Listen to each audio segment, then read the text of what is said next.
A South Carolina judge has declared a mistrial in the case of a former South Carolina cop charged with murdering an unarmed black man back in April 2015.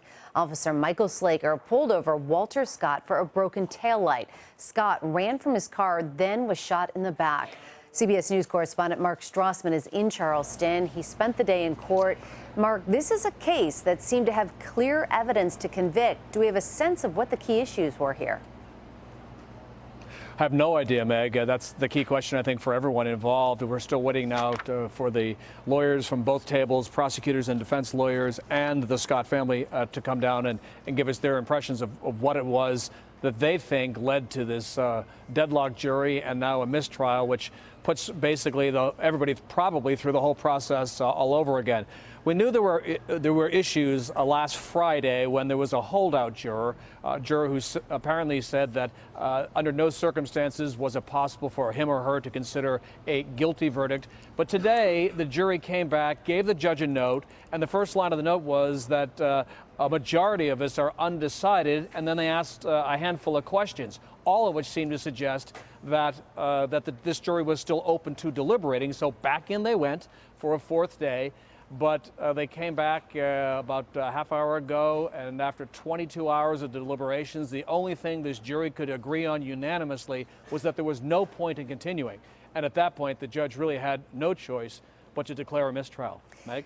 Mark, what was the reaction in court when the mistrial was declared?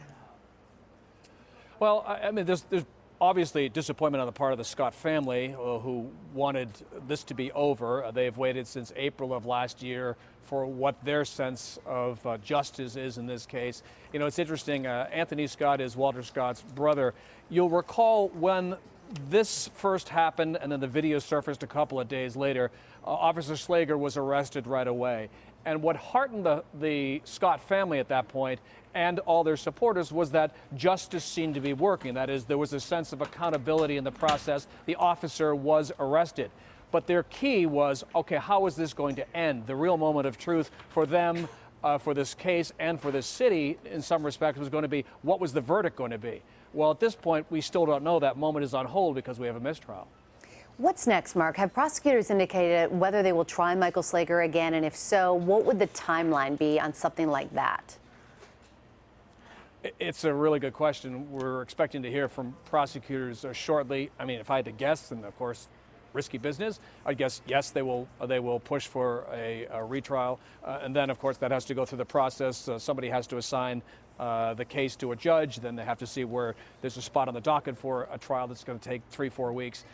But, you know, clearly not until next year is this case going to be back in court at all.